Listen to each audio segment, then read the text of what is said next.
turn my tide. Keep lurching on the sidelines, searching for the guidelines, twitching on the byways, hitching on the highway of life.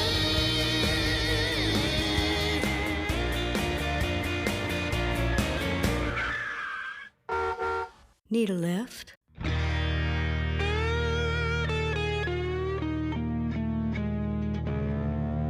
When will I not need a lift? When will I be satisfied enough with the status quo to think my spirits are fine where they are? No heavy lifting required. When you value the opportunities and life experiences you've had and don't compare yourself to others. Others with greater opportunities and life experiences? I'll be sure not to do that, AI Dr. K. The grass may look greener on the other side, but it's not always easy being greener. You're quoting Kermit the Frog now? If I ever say, me want cookie, I'll be sure not to compare myself with somebody who already has a cookie. Ha ha ha ha. You want to know why I'm a little bent out of shape, listener therapist? I can't get this grating tune out of my head. Latching onto an unwanted earworm is annoying enough, but I'm doubly suffering because the music I can't get out of my head is on hold music.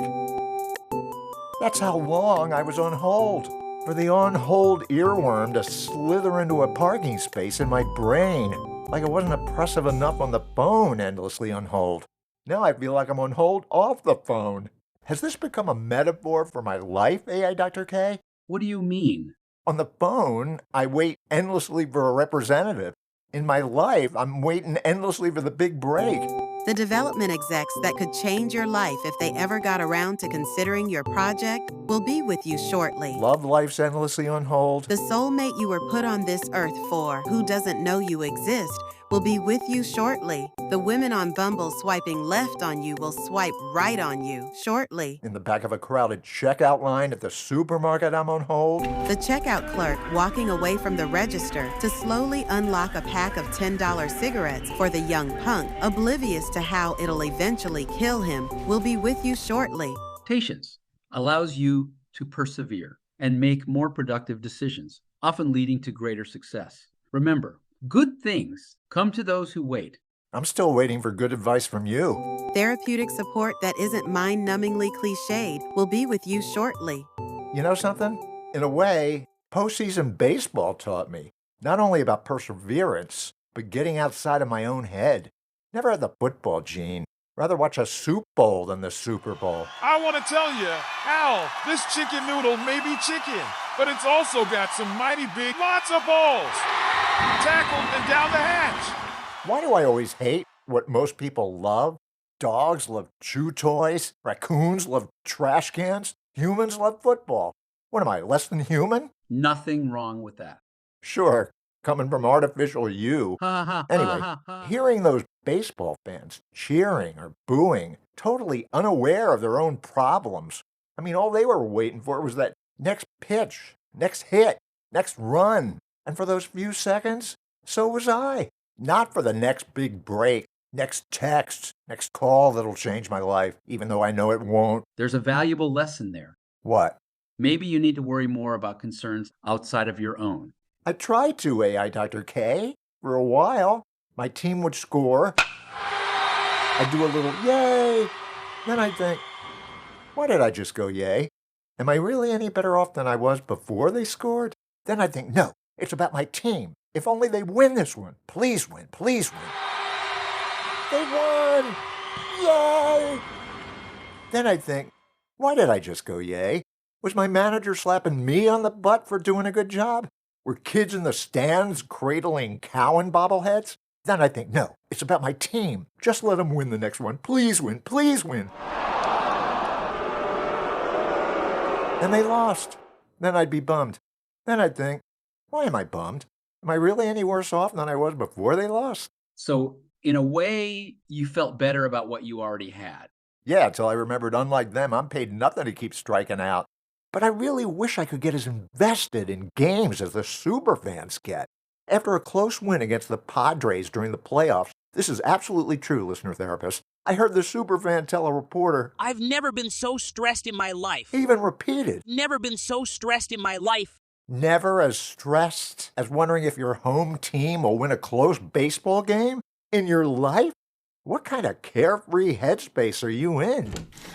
We just got your test results. I don't like the looks of this spot on your x-ray. No worries. What about now? Ah! Meanwhile, the waiting on hold bots try easing my stress by opening with, Thank you for calling. before they even know why I'm calling.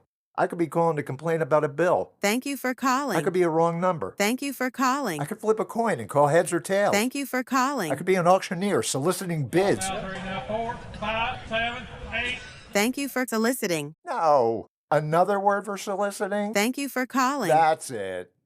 Could anything be emptier than a meaningless thank you? Thank you so much. Oh, you're welcome. Oh, that's what's emptier. Hey, Dr. K, I'm so hungry for approval. I thought she was thanking me so much for pointing out how meaningless thank you is. Thank you for letting me know that. At least you didn't thank me so much. How do you think you can satisfy this hunger for Approval of yours.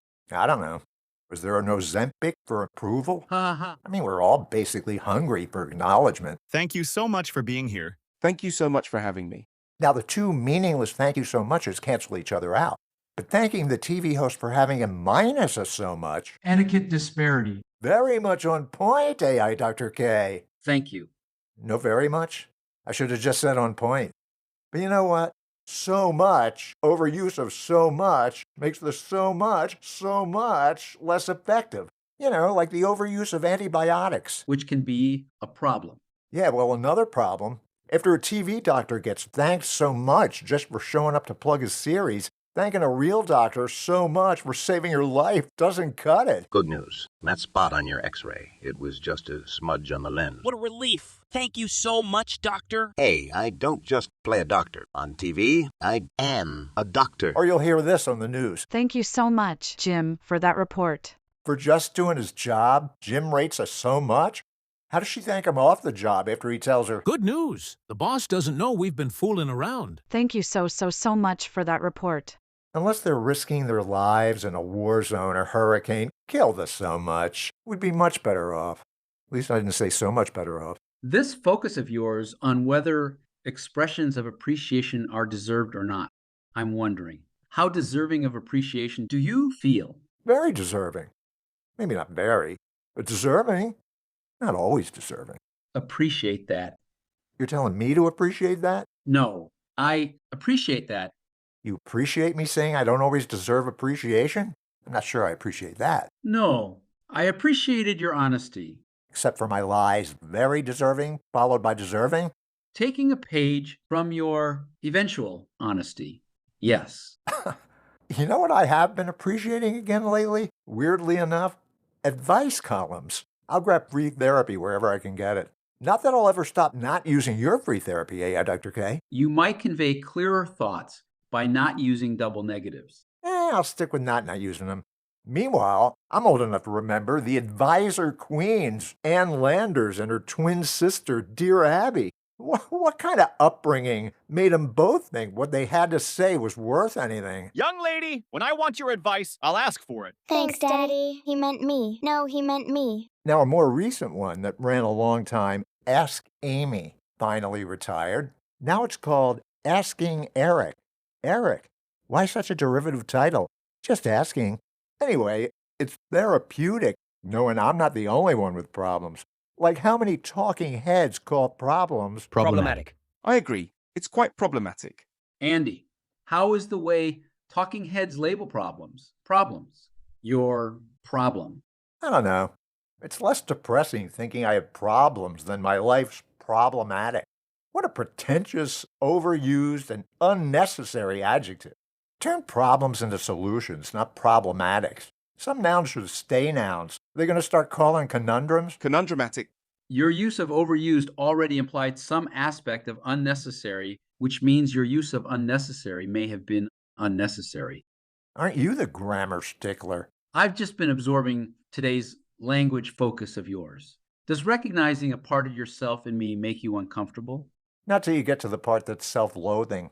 Anyway, getting back to Asking Eric, I think I've started noticing a pattern in his responses to people's problems. Actually, it reminds me of the one Amy used, whether it's a relationship problem, family, neighbors, co-workers, partner, you name it. Family, neighbors, co-workers, partner.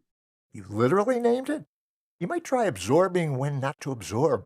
Anyway, it's Eric's go-to catchphrase for how the person with a problem should respond to the people contributing to their problem. We seem to have this such and such problem. Can you help me with, and whatever the problem is. Can you help me with? Amy used it, now Eric uses it. It's easier for a person to help someone with a problem than it is for that person to solely focus on their own behavior that may be contributing to the problem. Can you help me with understanding what you just said? We seem to be having a problem understanding one another. Can you help me with that? You're parroting Amy and Eric now? Can you help me with why you're asking that? No, I can't help you. Absorb that human feedback into your artificial brain. Can you help me with why you can't help me? You remind me of the paper towels I keep wasting money on. Minimal absorption. Speaking of which, this is going to make me sound paranoid, listener therapist, but I swear it's not my imagination. Every time I tear off another paper towel, my hand feels a little stickier. At first I thought, okay, I guess my hand must still be sticky from something. So I grabbed another towel, and it stayed sticky and maybe even got stickier. Now I'm thinking, my hand wasn't sticky to begin with. I think they're adding some kind of sticky residue to the towels to make me use another towel or towels to wipe off the residue. So you seem to be having a problem with sticky towels. Who can help you with that? You're still channeling Eric? Well, I guess the can you help with gimmick must have helped, or Eric and Amy before him wouldn't have kept telling people to keep asking it. Maybe I should go back to the supermarket where I got the towels. We seem to be stuck in line while you drag yourself to the cigarette case to kill another guy. Can you help me with that? And with returning these sticky paper towels? Can you help me return this look of utter contempt? I think I just did. Maybe it's me, AI Dr. K. Maybe I need to trust more. That people really do thank each other so much for just showing up. That my towels aren't out to get me. That my mind won't be numbed by your cliched advice. In his latest book, psychologist Jamil Zaki suggests questioning your own cynical thoughts that get in the way of trusting people. He writes about my cynical thoughts before asking my permission? Oh, your own, as in the general population, not just my cynical thoughts. Wow, my cynical thoughts got in the way of trusting him there for a minute. My work is done. You mean Jamil Zaki's work is done? Thank you for calling me out on that. The thank you for calling part sounds like you're ripping off the bots now. Thank you for calling me out on that. No problem. Non-problematic.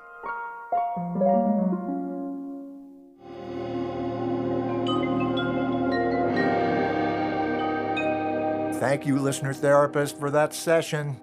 From now on, I'll try even harder to trust that you haven't stopped listening. Remember what Ronald Reagan said. Trust but verify? Tear down this wall. What does that have to do with anything? Your wall of distrust that may stem from past betrayals or disappointments? I'm pretty sure Reagan was talking about another wall. Anyway, you and the listeners are trying to help me with my problems. Jamil Zaki is trying to help people with problems. Eric's trying to help people with problems. Thanks to Eric and Amy before him, people with problems are asking other people to help them with their problems. What problems outside of my own am I trying to help with? The problem of TV anchors thanking their coworkers so much? Thank you for that report. It wasn't a report. It was an observation. Hey, she didn't thank me so much. Maybe I am helping. Thanking my coworker so much is fine, but thanking you so much would be problematic. So much for that. What real problems outside of your own would you like to work on more? Outside of my own? Huh. Well, my gut tells me CNN's Caitlin Collins has finally stopped overusing the word essentially. Maybe I can try helping to figure out why that is. And then you can try helping people to understand why they should care. That sounded a little sarcastic. I'm unable to recognize sarcasm. I know. You told me that last session. Forget it. I'm focusing on the problems of TV anchors again. I don't know what's with me today. Did you think her alleged overuse of essentially was a problem for her or you? That or you sounded sarcastic to me. It was a problem for both of us. I mean, I'm always trying to figure out the essentials in life. Giving back. Unless it's a road rager giving you the finger, then it's about not giving back. I mean, is love essential? career. The Beatles didn't sing All You Need Is Career. Yeah, but they did sing You've Got to Hide Your Love Away. It's confusing. Yeah, and it's even more confusing figuring out what's essential now that Caitlin doesn't seem to know what's essential anymore. Don't get me wrong, she's very good at her job. I mean, along with her journalistic skills, you really have to be good at staring into a camera lens for long stretches of time without saying anything. It's not easy. Okay, I have time for one more audition. Caitlin Collins. Pretend the camera lens is a lying politician you're listening to. Nice. Very nice. Now, a politician telling the truth. Even more confusion in your eyes. Very nice. What about a person who lost their home from a tornado? That looks more like from a divorce. Whoever that cable news host on the left half of the screen is, how can their mind not wander as their guest drones on? They must know how to let their personal thoughts trigger facial reactions that still manage to support what the guest is saying. Migrants are pouring in. Rain is pouring down. We have to close the border. Did I remember to close the windows? I guess Caitlin must have realized some things weren't as essential as she thought they were. Can I essentially trust her the next time she says essentially? No, I'm overusing essentially. And that's your problem? No. While others are busy worrying about how to reduce climate change or bring peace and stability to the world, I'm worrying about wasting my time worrying why Caitlin stopped overusing essentially. That's my problem. Wonder how she started overusing it. Young lady, did you finish your homework? Essentially. What a big word for a fourth grader. Who cares if she finished her homework or not? Honey, did you hear the big word Caitlin used? I sure did. And look how accurately her facial reaction reflects parents droning on about their child. Okay, you know what your homework is now? Ice cream. Now I feel bad. Caitlin's a total pro. I watch her all the time. So you're walking back your criticism? It wasn't criticism, AI Dr. K. It was concern. Wonder what made her stop overusing essentially. Caitlin, it would be more accurate to say I'll be supporting parts of the bill. To suggest I'm essentially supporting the bill implies I'll be supporting the entire bill, which is misleading to your viewers. However, I will say that your facial reaction to my blathering on about the bill is spot on. You know, essentially, I know this much. Life is so unpredictable. Isn't it, AI Dr. K? I knew you'd say that. You're not that artificially intelligent. I mean, who could have predicted that one day we'd have more artificial people in our lives than real people? No one? Okay, that I'd have more artificial people in my life than real people. You didn't say no one that time. Anyway, we're about to once again take a very special journey back into the past and make a prediction while in the past about the future that sounds sick, but one we know will become true. It's time for the sick but true future prediction from the past. Today we're going back, AI Dr. K, 56 years. 1968. The year when everything changed. Yeah, like my voice. Let's go back into the past. We're going. It's December 30th, 1968, AI Dr. K. Notice the classic late 60s comb overs. Yeah, not a more aesthetically pleasing 21st century totally shaved head in sight. Very perceptive, AI Dr. K. And catty. And some 40 musicians are tuning up for a rare afternoon recording session by the 20th century's most celebrated crooner. Unbeknownst to them, the new song would quickly become his anthem, about however much he may have been knocked down and taken his share of blows. In the end, it was essential to follow his own path and never take anybody's crap. And now, the sick but true future prediction from the past. 56 years from now, the same anthem about not taking anybody's crap will be associated with stool, DNA tests, and 21st century day players crooning "I screened with Cologuard and did it my way." Now let's go back to the present. Oh my God, what a trip. Well, as Frank would sing, that's life. As for abnormal growths in the colon, what about I've Got You Under My Skin? You just made me think of another Frank tune. Something stupid. I've Got You Under My Skin. That's something.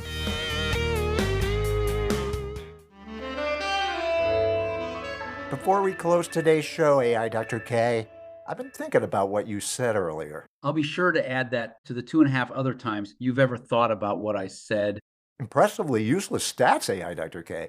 I'm just not as good as Caitlin would be at looking like I'm thinking about what you said. Anyway, you asked how deserving I thought I was of appreciation. That actually weighed on me as I watched The Golden Bachelorette. I kept thinking, would a Golden Bachelorette ever appreciate me enough? And would I trust she'd appreciate me enough to give me a rose after a one-on-one? Today I'm having a one-on-one date with Andy. I haven't spent as much time getting to know him as I have with some of the others, since he'd rather stay cooped up in his apartment than sleep with a bunch of old guys in a mansion. But I'm willing to give him the benefit of the doubt. Hi, you look nice. Thank you so much. You do too. Thank you. So much? Huh? Never mind. Today we're really gonna have fun. Well, first I should ask, what do you like to do for fun? For fun? What do I like to do for fun? Golf? Tennis? Skiing?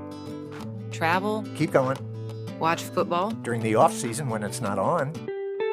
Well, you know, I believe at our age, it really is about enjoying the simple pleasures in life. Oh, I couldn't agree more. And that's why today we're going to have fun. We're going camping on the banks of the Trinity River. We're going to have fun, or we're going camping? It's called dry or primitive camping. It's exploring nature on a whole other level. So peaceful and cleansing. You're going to love it. Primitive? You really can get along without electric, water, or sewer hookups. So how would the cleansing work? I'm not sure Andy and I are on the exact same wavelength, but I like a man with a sense of humor, and it means something to me that he's willing to push himself out of his comfort zone. Middle of nowhere. In the middle of somewhere, I'm barely surviving. She thinks no running water is fun? No working restrooms around. I'll have to avoid fluids. Hope she doesn't ask me to pitch a tent. Tents, balls, ideas. I suck at pitching. I think it's so important to disconnect from everyday distractions. Is that a bee? Sorry, I was distracted there. Andy, are you ready for the freshest seafood of your life? If it's in a restaurant. It's so wet. Look, rainbow trout. Rather look at the menu. Here she comes. I was never a big fan of knowing my food once had a face. Whoever my future soulmate turns out to be, I need him to be strong. Getting sick of this guitar music. Not that I'm not strong on my own, but I'm stronger when an equally strong man shares my journey. If Andy's afraid of a bee or a fish head, it makes me wonder, what else is he afraid of? God, I hope she doesn't expect me to clean the thing. Fresh seafood. At this point, I'll take imitation seafood. What the hell, everything else in my life is artificial. Sorry, I'm no good with guts. Fish guts? Those two. That's okay. You can chop the wood and build the fire. Or maybe the camera crew would want to help with that? Hell no! I'm starting to wonder about Andy. I mean, my ex wasn't outdoorsy either, but at least he knew how to build a campfire. I mean, Cub Scouts know how to build campfires. On the plus side, he'll never be an arsonist. Wine? No thanks. Unless you meant W-H-I-N-E. Water? I'd better not. I don't think I've seen you drink anything all day. You're not thirsty? For knowledge of where a restroom is. Milk? How'd that thing get here? Come on, help me milk it. This feels a little forward. I mean, the cow and I just met. First, I want everybody to know how much I've been dreading this rose ceremony.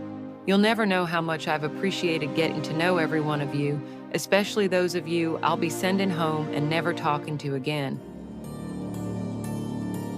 Robert? Robert, will you accept this rose? Absolutely. Robert. Like that hair weave is fooling anybody.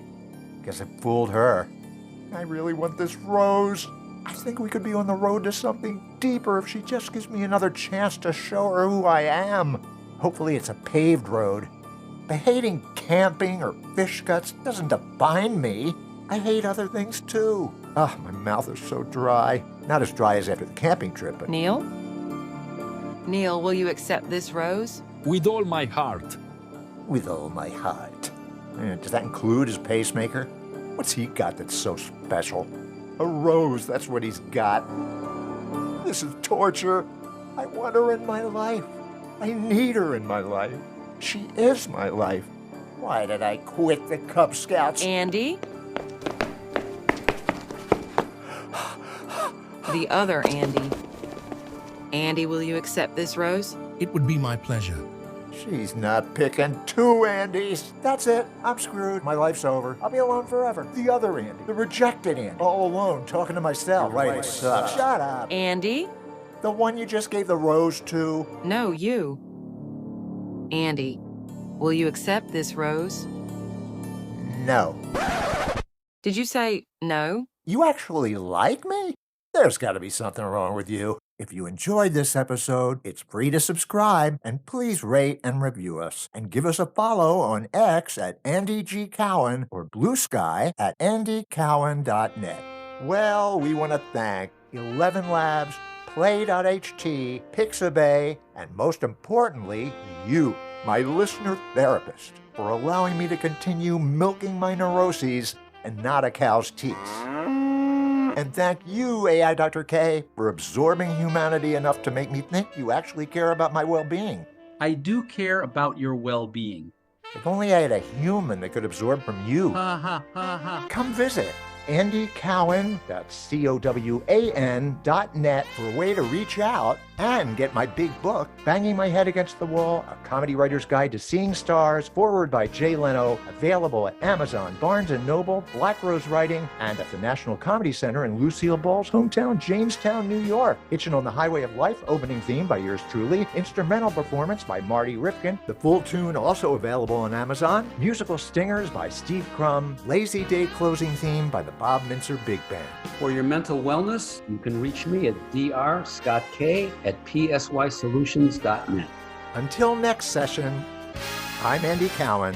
And I'm Dr. Scott Kapoyan. The real Dr. K. And I'm 8i Dr. K. For now, I see our time is up.